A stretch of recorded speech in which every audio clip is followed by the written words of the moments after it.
time around. Things looked a lot better. The Camille could definitely be first picked by Kingzone on the blue side, so that's one that it'll be interesting to track, see if it's left open in this particular draft. No Taliyah jungle. I looked at the patch notes for 8.12 and I hoped and prayed for some nerfs, but when it came to the super fast jungle clear, that's still there.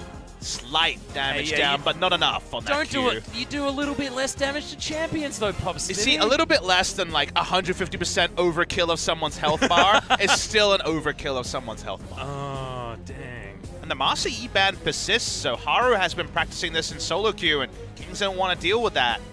Does mean the Camille again goes unpicked.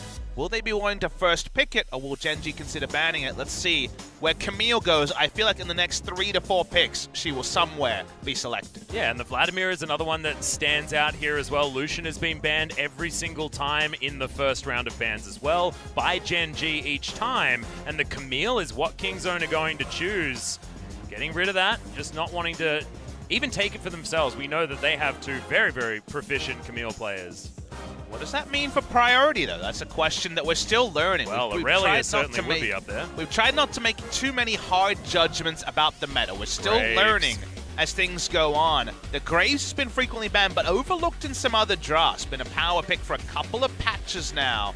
Would definitely be a strong farming jungler choice, and they just will take away the Graves. I feel like if Ambition is the enemy team, a very high priority to take away the Graves. Haru, a Graves player in and of himself, but it's not an impact jungler. It can level 2 gank, but you need CC in the lane to get the most out of the Graves. Yeah, we'll see whether that CC is going to come from BDD, maybe picking up that Braum like we've seen so many times elsewhere.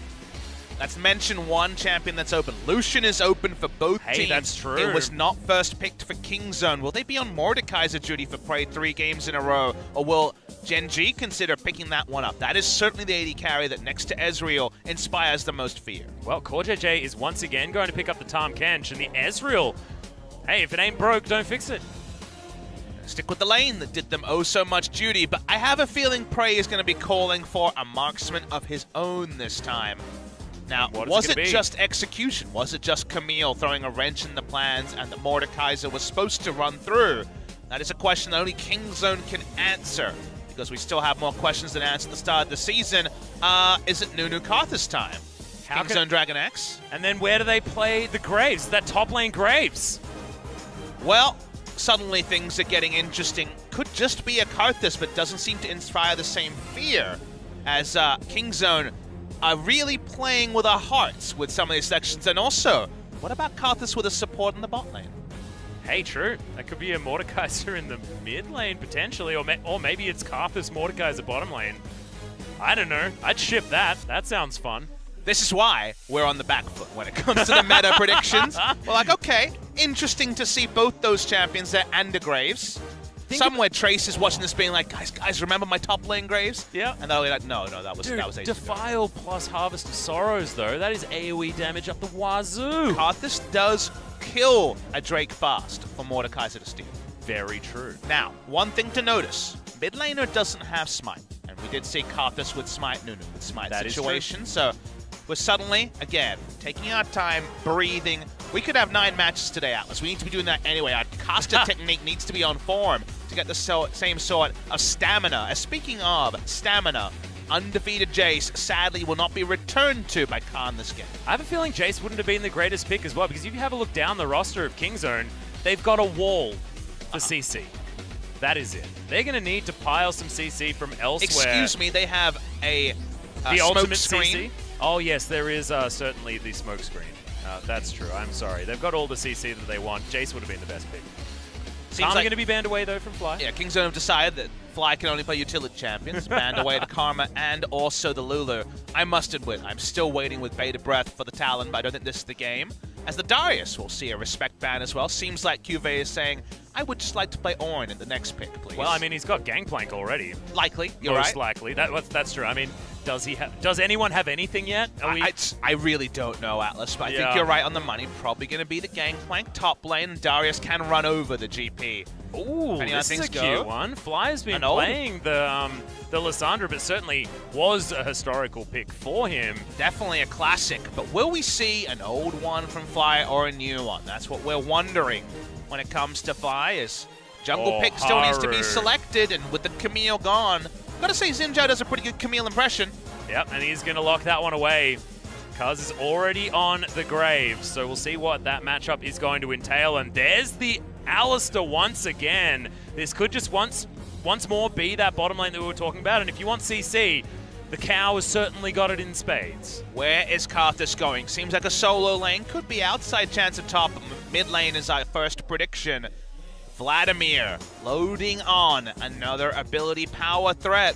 We still got Flex City going on here. We're thinking top lane Vlad, though. It's been that old Gangplank buster for the longest time. Also the most played for Khan in solo queue in recent days. So that's what we're going to say. Big smiles. Will we see something old or something new? It's the old. He's going to take it. He's going to take it away from BD and say, I do it best. Well, that's a lot of damage coming out from Gen G as well. I mean, it's a traditional bottom lane with an AD carry, but this is a Gen G where they've got damage across the rift, and Haru leading the charge from the jungle position with the Xin Zhao. And we know that, yes, Haru certainly did sit back the role player in the last season, but game one was phenomenal from Haru. Can he just continue that run? You also look at a game like this, and let's say Haru gets a flash out of Karthus. Flash or no, Aurelion Sol goes elsewhere, and Karthus stays mid. It's always been the way. Yeah. With the Karthus immobile from the mid lane, doesn't even have a smite to follow a Nunu in this particular game. So this is the sort of game where we could see a tip-top performance from Fly and really silence any haters on him coming into this Gen G lineup. Yeah, and there's a lot of scaling coming out from Kingzone as well. It's not necessarily something that we talk about all the time with Kingzone compositions. They have a lot of control in the early game a lot of the time. However, this time around, you've got Vladimir, you've got Karthus, even Graves has, you know, some great late game power. Alistair's initiating, everyone else just fighting with damage. That's what they've got. Exactly. Damage in spades on both sides of the rift. This should be a fun one. It's been close between the two teams. Yeah, it's really exciting, but guys, it all comes down to this. Game number 3, Gen G taking on Kingzone, and this could actually shape how the debut of both of these teams is for Summer Split 2018 LCK. Let's do it.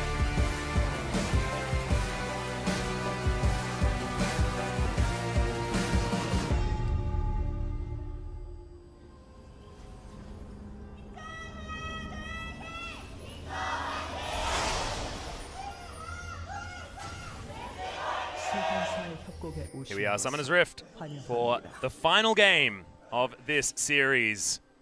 If history's going to repeat itself, Gen G are going to take this match. Kingzone looking to rewrite that script. And looking to do it with a teleport, Karthus. Had Ignite during Champion Select, and we thought, okay, you know, cool story, where's the exhaust at? Doesn't go exhaust, goes teleport, which it's very risky when you're facing Aurelion Sol Xin Zhao. First time this series, you'd say that Gen G have a pretty strong advantage in the 2v2. Game 2 was competitive. This one is definitely triumphant from the Xin Zhao and the Aurelion Sol. And it's Fly's Aurelion Sol. We lost our Aurelion Sol player when he went over to North America 1 year ago. BDD wasn't able to get it going in game number 2 of this series. And Fly, famous for this pick.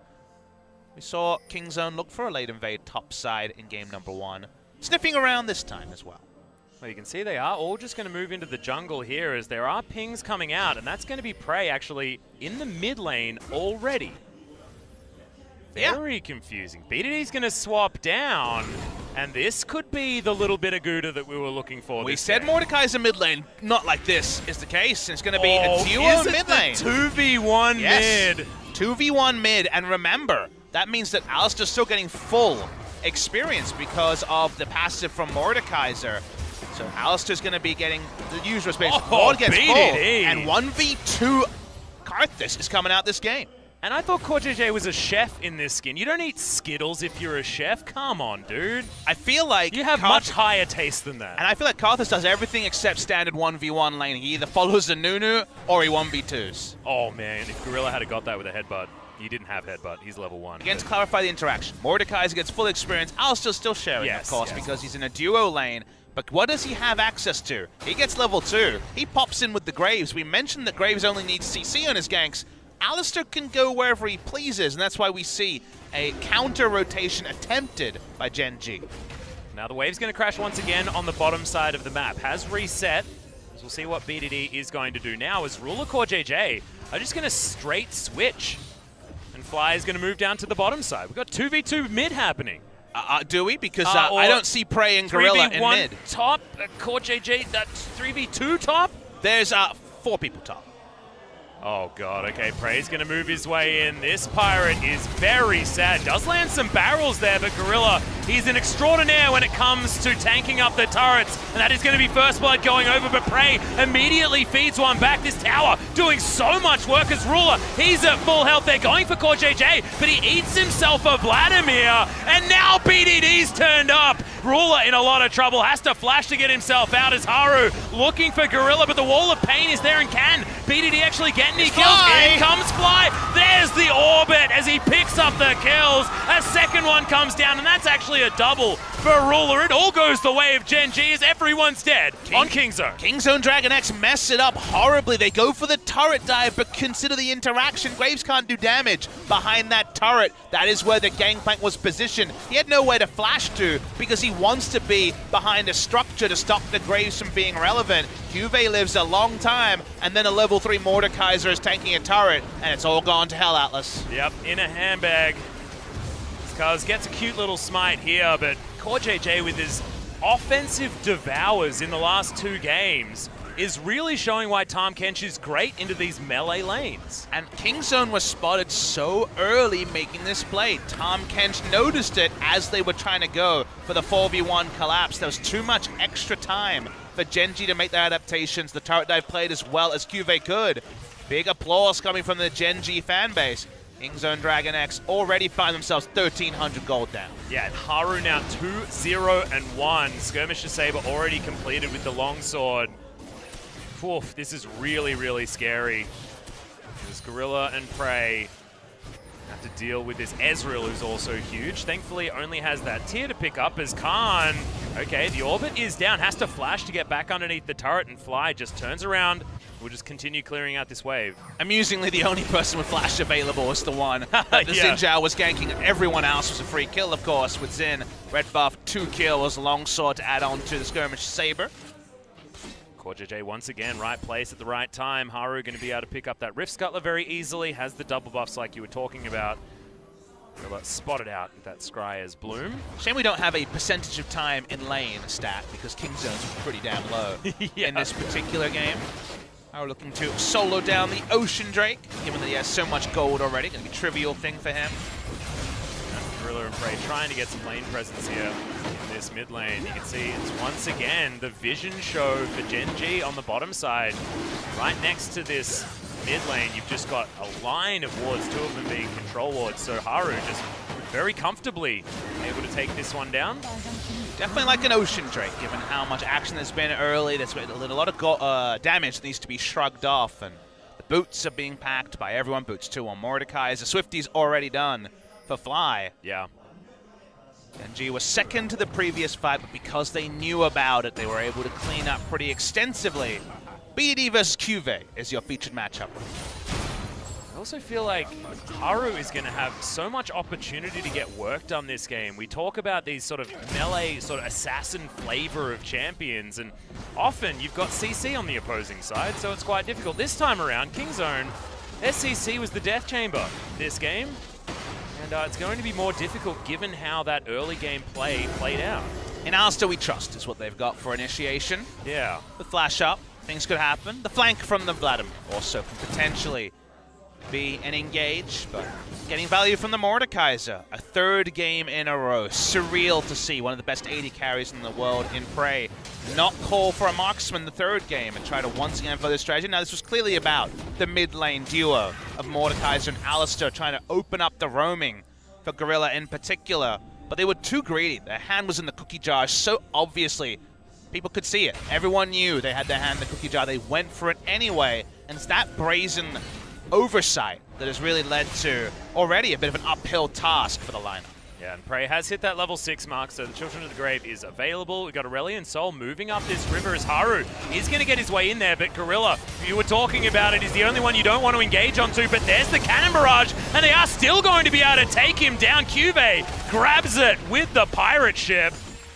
Kingzone just have to back away. They had no options there with a great collapse from Gen G. And they have a Aurelion Soul, a Gangplank Ultimate. They're going to soon have the Abyssal Voyage as well. Kingzone are getting outnumbered when they need to be the ones piling on the advantage to get around things like a lack of initiation. You want those Drakes? You need those Drakes. Couldn't get any in game number 2 after monopolizing them in game number 1.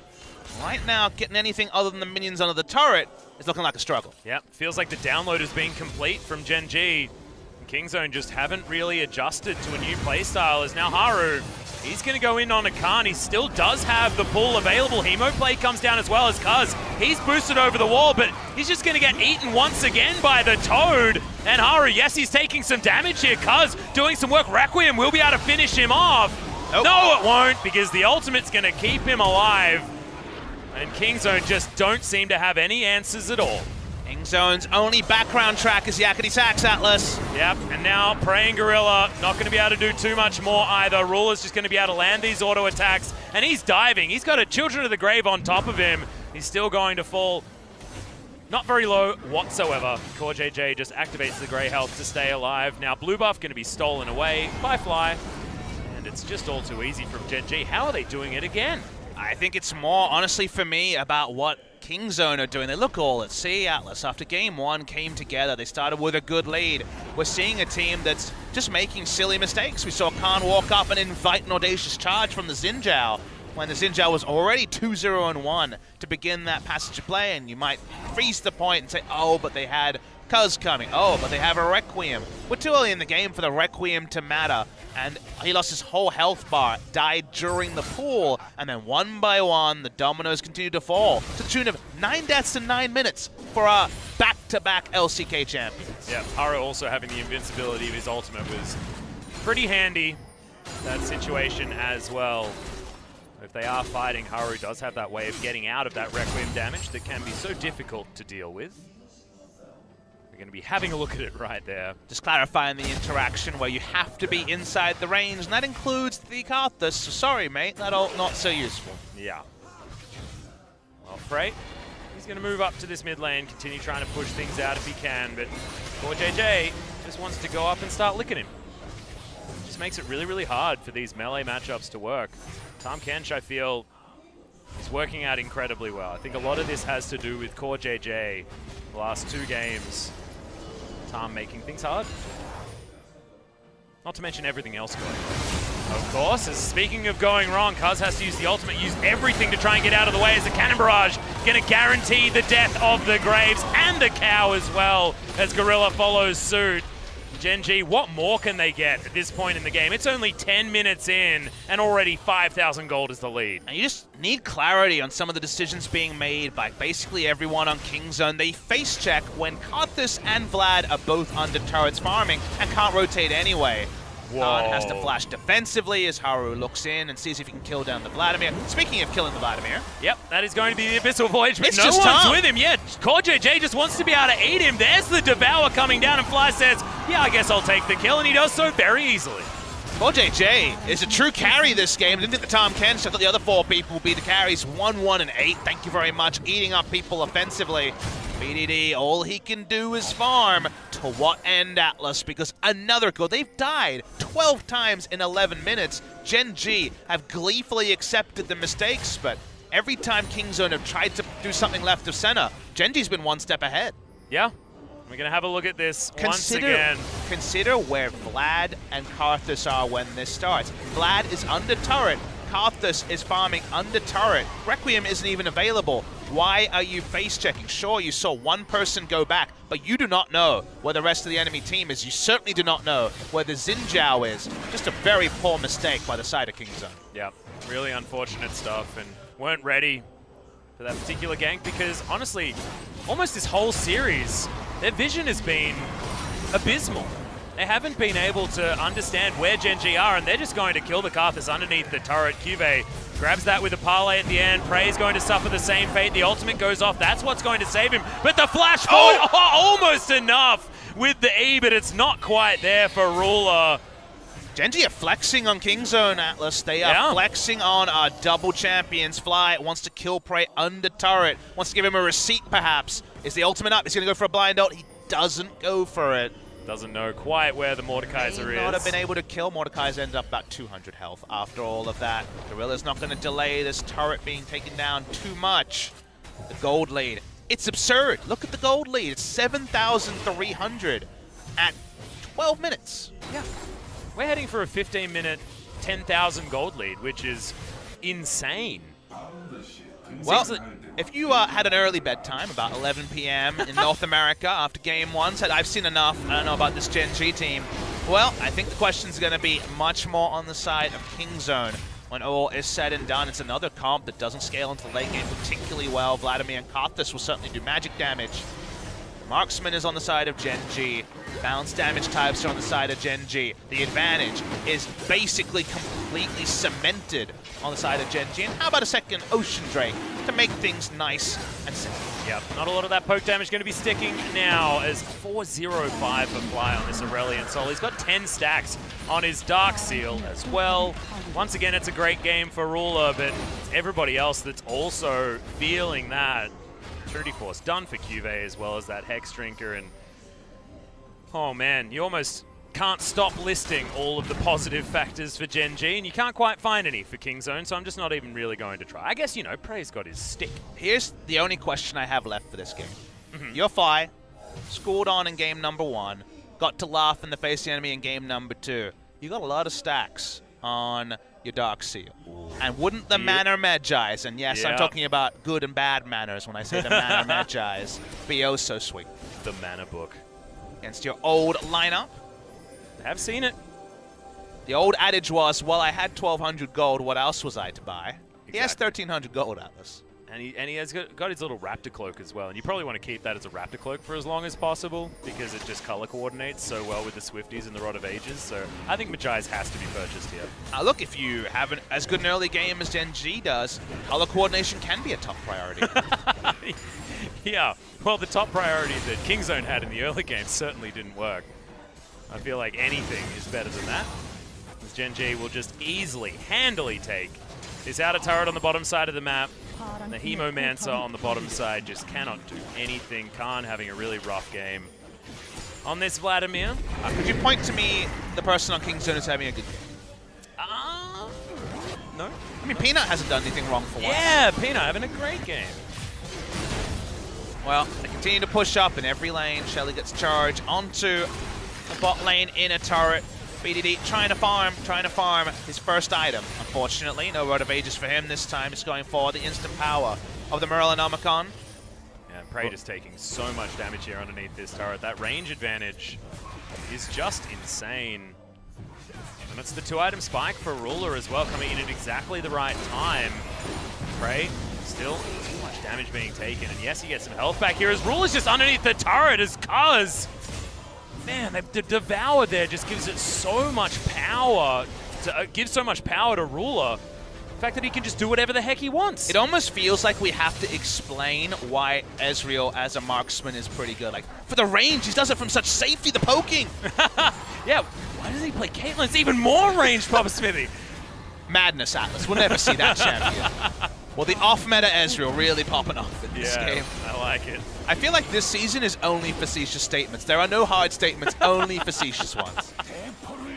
I mean, I feel like 8.11 was kind to Ezreal. Even though, yes, a lot of the stat nerfs were in there, he still managed to get a lot as far as itemization was concerned. So still feeling okay is the old Ezreal. However, everyone else is just having a real rough time, but not as rough as Kingzone right now. It just felt like the comp was a little bit greedy to start things off, but then they go for the ridiculously greedy play in the early game. Straight up doesn't work. Well, Muramana completed next to the Trinity Force. The damage numbers. Yeah, Ezreal ranged marksman thing's doing pretty well. Yeah, the ranged marksman, Papa Smithy. It's crazy. Well, it is working out very, very well. I wonder how you VOD review this game as Kingzone, where it's like, this turret dives when we were spotted by the enemy team seemed to be that Prey, can you play a ranged champion maybe? Have you done that before in your career? I'm sure we'll see some adaptations. We'll see Kingzone DragonX later in the week. You can already see them as spooky ghosts as being picked up by Khan. The Twin Shadows rush from the Vladimir. Not sure about that one. I'm sure that it didn't really matter what he bought. That's true.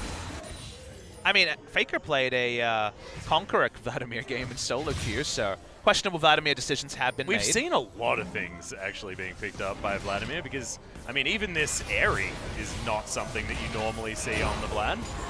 True Shot Barrage is going to be walked into by Prey. Flyers decided he doesn't want to be shouted at by the coach for anything, so went for Banner of Command before the cheeky Magi's. Well, there's the Abyssal Voyage. Is Core JJ just going to head towards the top side of the map? They're going to take down all of these inner turrets. It is still Gen G, remember, so the textbook victory going to come in, but 18 minutes into the game, and it's a, what, 14,000 gold lead? It's just, it's unfathomable. I mean, it's 2.5 items to 1 for basically everyone. Yeah. I can't remember the last time I saw a lead this big. Never. Yeah. Remember, there's a lot of gold in the game right now, so the gold leads come early in a snowball meta when you make terrible decisions, and you also have no fallback plan, because in the past it was, well, eventually an 80 carry has 4 items. There ain't no 80 carry. The Maw of Malmortius on 3 people will be there at some point, so sorry, Karthus and Vladimir, it's not going to be enough. And you just lose. Yeah, well, I mean, I've seen this script, though, before, Papa, and Gen G having the biggest snowball in history is not part of that script. That is just not, that's not their MO. No. It certainly is today, and my God. I think Ambition can probably spend a little bit more time with his family, because I'm absolutely loving what Haru is bringing to this team. Let's see if he can square it up for longer. It's very nice to see. Honestly, we didn't see this at all in spring season, so it's a welcome return for Haru, who was supposed to give KSV, Samsung Galaxy, and now Gen G something different. That's what he was picked up for, because he is, on paper, the antithesis of the slow farming nature of Ambition. But in a meta that is anything but slow farming, Gen G have really wised up. I really like the comps they put together the next 2 games. The Ezreal has allowed them to have a marksman that is still able to build a snowball build. A Trinity Force and tier into Mana Moon, Ezreal is just fast enough to keep up with bruises rather than something that needs to be used at its advantage like it was previously compared to being outscaled by a crit marksman. Able to show you that Ocean Drake's pretty damn good. Thank you for that, OGN. Translated that one, beautiful to see. That Ezreal's pretty damn good too. Each Q is pretty impressive. About a bajillion damage, so they are going to commit to it, and Gorilla's going to do the same thing. The last-ditch effort here is all 5 members of Kingzone are available, but True Shot Barrage just rips Kingzone apart, and now the flank comes in. Cuvee gonna grab the first kill and the second. It's 4 already as Requiem is, just a little bit of a song at the moment. Not anything to get any kills, and Khan is the only one left standing. It's a requiem for a dream, but that dream is a nightmare for Kingzone. They will not be able to bounce back from that loss at MSI. They will go on. You'd have to think to lose here. You can call them earlier in this meta. This one is as over as can be. Fly gonna take down the mid lane. Out of turret. Oh no, he'll show some respect. No, he won't. Yeah, Khan going to immediately have to go into pull as Fly just wants to try and navigate the orbs, and Khan doing a great job actually. That is all just a ruse. Gen G will easily take down this Baron buff at 21 minutes into the game. Almost a 20,000 gold lead at 21 minutes is absurd. You're going to see a nice replay here, and this is where everybody's an orbital cannon, including Core JJ on that, the most bloodthirsty Tom Kench we've seen in a while. And this was before Haru showed up, Juve showed up.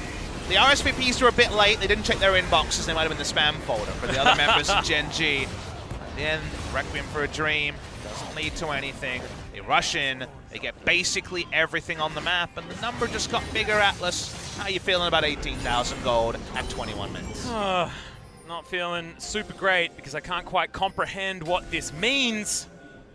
After Gen G's Game 1 performance, it felt like it was just the same old story, and now it feels completely the other way around.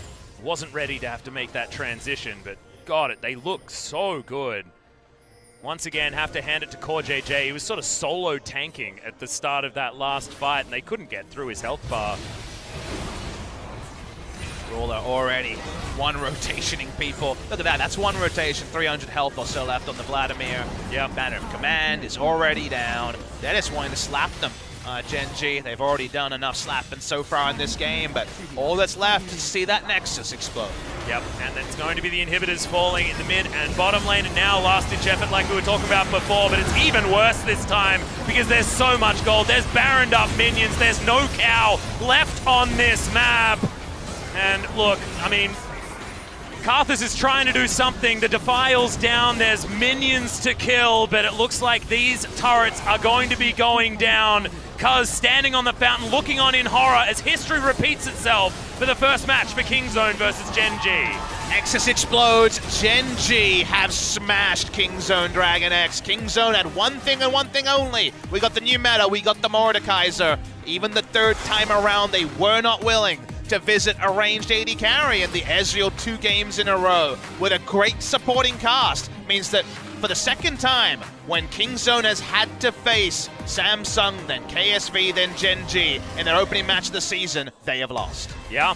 And look, it was after what was a snowballed game one as well. Remember, it was a 2-0. Last time they lost, it was a very different story. This time around, it feels like they just got overconfident and then just swept by Gen G, who just kept themselves calm, collected, put Haru in, dominated the early game via the jungle, and that was all she wrote. And it was all these critical plays at around 4 minutes. You think of game number 2, the double gank from Camille. In this game, I love the idea of Mordekaiser mid lane, of Alistair hitting level 2, then being able to roam and invade with the Graves. That part, coaching staff, I love. But the part where they double roam topside and Tom Kench says, okay, they're definitely coming, I can see them in my face, and you still attempt this 4-man dive. If your execution is anything barring perfect and the enemy team isn't teleporting on time, you get a couple of kills. In this case, those two things don't happen. They lose the maximum, and from there, it was just honestly dotting I's and crossing T's for the eventual Gen G victory. Yep, a little bit of arrogance coming out from Kingzone, but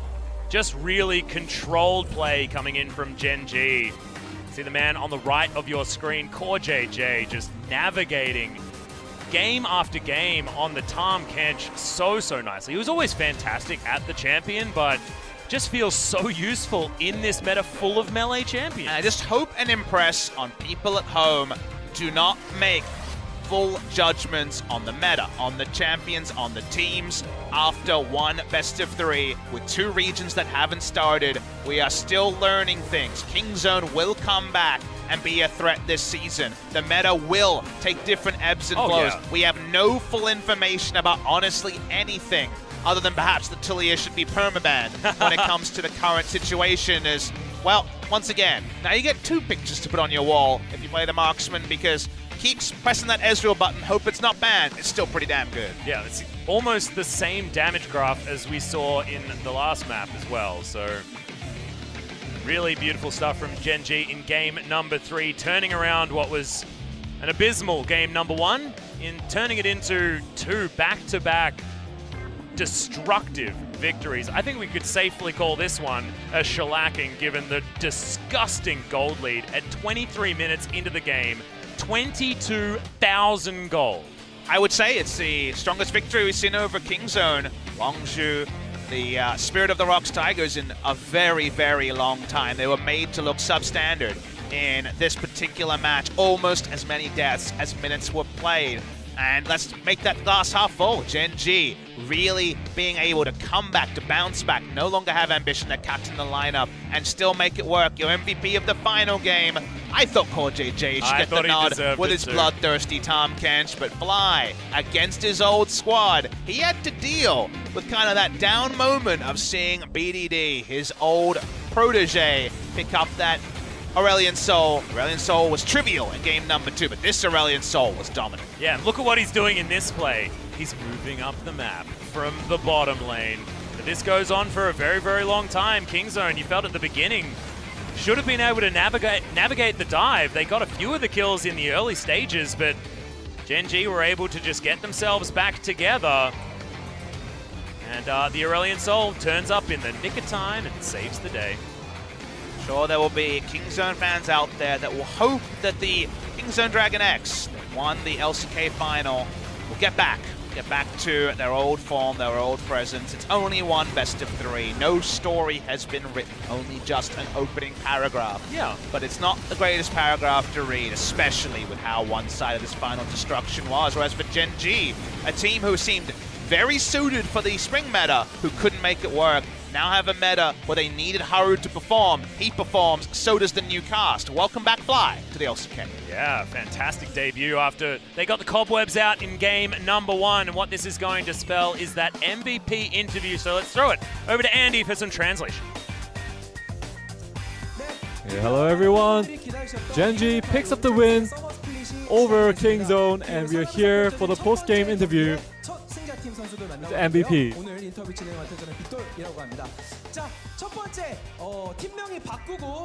First of all, their team name changed to Gen G, and it's their first official win. So we are now here with the 3 MVPs for the interview. Two MVPs. So would you like to introduce yourself? Haru, you first.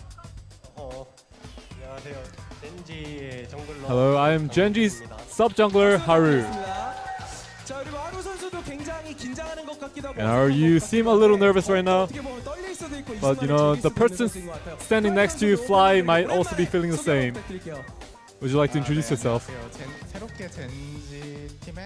Hello, I'm the newcomer to the team, Fly, and I'm the mid laner of the team. I mean, it's been a long time since we've seen you in the LCK, Fly. And this is not just an ordinary introduction for yourself, but you actually won the game. I mean, if I lost, I think I would have got a lot of criticism. But I think my condition right now is pretty top-notch.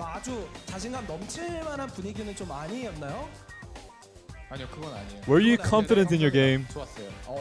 Yeah, I was pretty confident. You know, beating Kingzone is definitely very, very nice.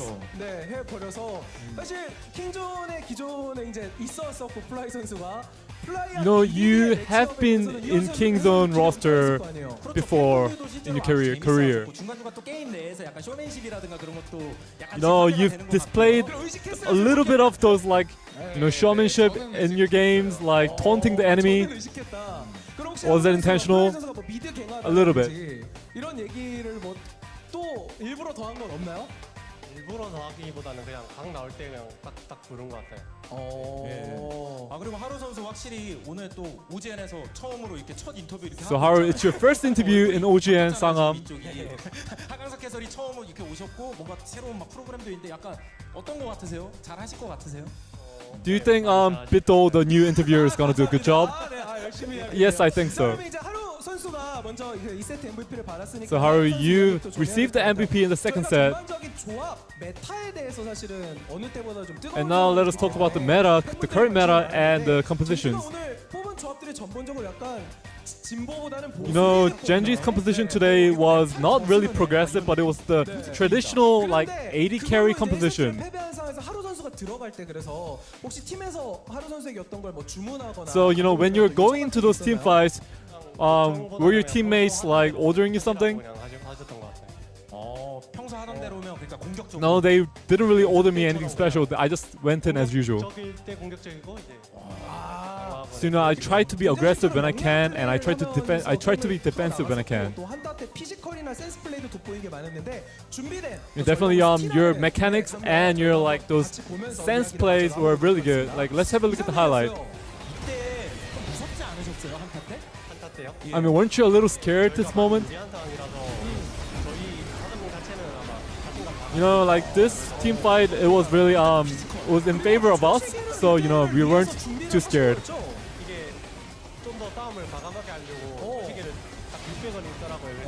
You know, I tried to be more aggressive in the team fight, and I had a stopwatch as well. So you know, things were very calculated. Fly, you're also very famous for being a very good shot caller.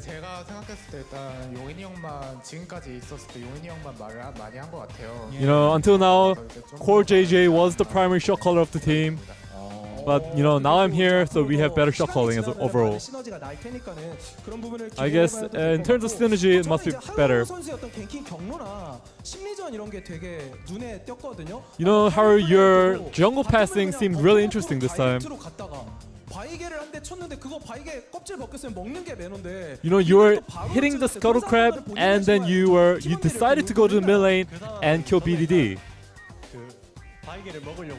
You know, I intended to kill. I intended to get the scuttle crab, and then Fly asked me to gank mid, so I went mid. It's this moment where he's hitting the scuttle crab, and then he goes right to the middle and gets the kill. You know, I've had a lot of experience in the mid lane, and you know, I saw that this gank could be successful, so I called him. Okay, so in the second set, BDD picked Aurelion Sol, and third set, you picked Aurelion Sol. You know, how good do you think Aurelion Sol is in the current meta? Do you think it's a good pick right now?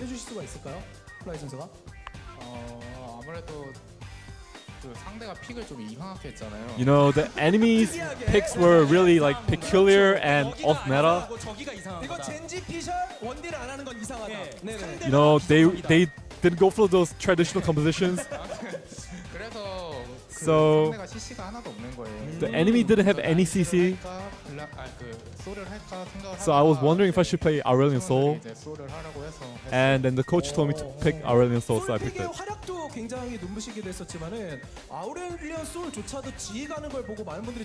You know, Aurelion Sol, like, abusing Banner of Command, you know, people are pretty flabbergasted. You know, I didn't want to go for Banner of Command, but you know, it's getting deleted soon in the next patch. So you know, maybe just to reminisce later, I bought the item. I see, very interesting.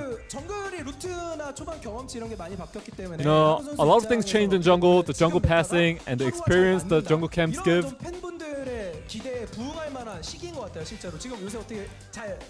So how do you view jungler in the current meta?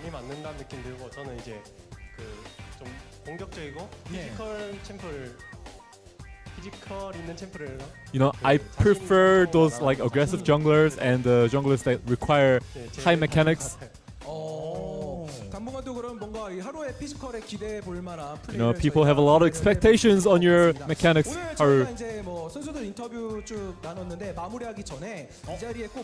So before we finish off, we have one person to invite.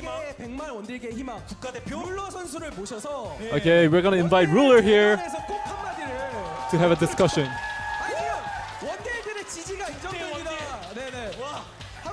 The Korean representative for the Asian Games, Ruler.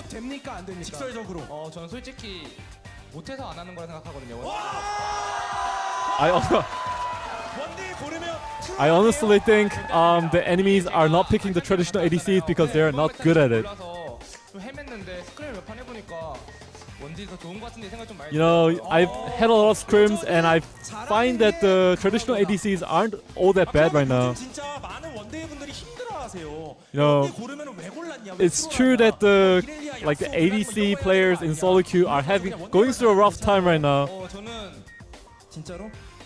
이 근접 원딜이나 뭐 새로 나온 원딜들을 10판 정도밖에 안 해봤는데 다 똥 싸버려가지고. You know, I've tried those melee champs that are like really good in the current meta, like Mordekaiser and Yasuo, but you know, every time I play them, I strew the game. So yeah. Do you have any suggestions on the ADCs?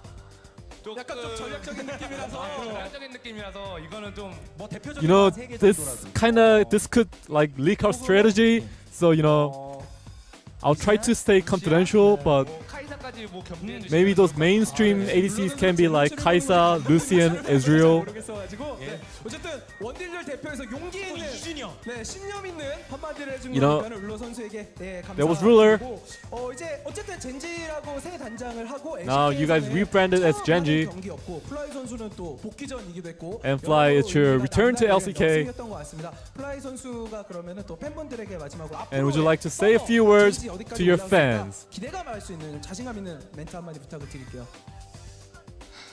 네, 일단 오늘 이렇게 이겼잖아요, 결국.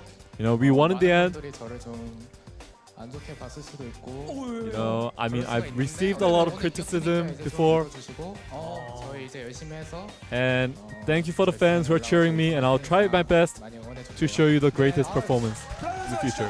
부담을 많이 느꼈던 게 아닌가. 그렇죠. 아무래도 또 오랜만에 다시. I mean, Fly must have had a lot on his shoulders for today's game. 아까 또 멋지게 이렇게 얘기해 주셨으니까는 하루원 선수 마무리 좀 멘트를. And Haru, would you like to say a few words before you go off?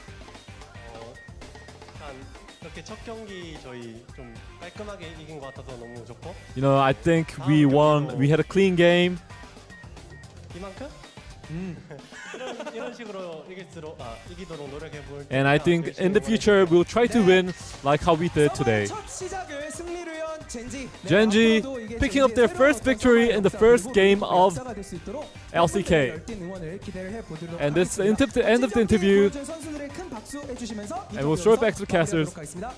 Thank you very much, Andy. And thank you very much for the three-person interview. Ruler just escaping an MVP at the end there. Thank you, Ruler. Leaks it out that turns out Ezreal, Lucian, Kai'Sa. Who would have known? You know, apparently not Kingzone DragonX, because Yeah. they were not aware. They thought only bruises could be the way. 3 games under 30 minutes. Thanks, patch 8.11, doing us a favor, because actually, Atlas, we are back on schedule. Yeah, we are. 3 games might put us over our start time, but I think just around 5 p.m. Korean Standard Time, around 15 minutes after this ends, maybe even earlier, we'll be rolling on with some more games. Here's where the ladder stands. Sorry, Kingzone.